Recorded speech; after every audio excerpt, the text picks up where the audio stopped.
The Argentine government has made an official proposal to foreign investors holding $9 bn, pound 6.25 bn, in bonds the country defaulted on.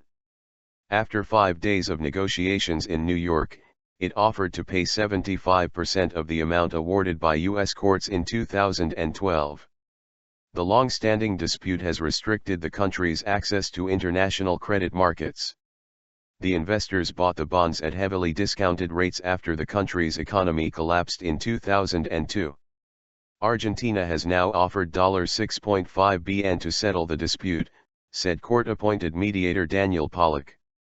This is the first time Argentina makes a formal offer to the holdouts, said Argentina's government in a statement. It added that some funds such as Montreaux Partners and Dart Management had already accepted the proposal. Vulture funds. Shortly after being sworn in December, new Argentine President Mauricio Macri opened negotiations with the bondholders. His predecessor, Cristina Fernandez de Kirchner, had refused to negotiate with the investors, calling them vulture funds.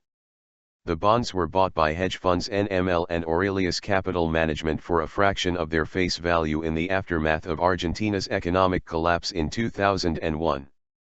The South American nation defaulted on its debts at the time.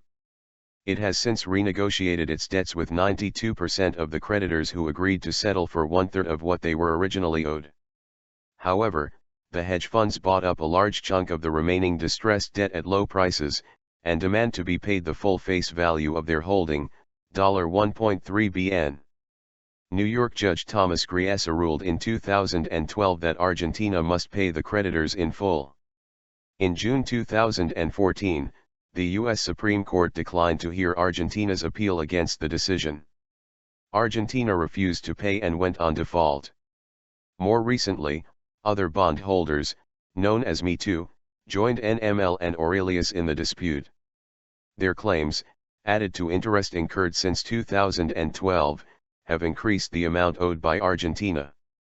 Earlier this week, Argentina announced it had reached an agreement with Italian investors holding $900 million in defaulted bonds.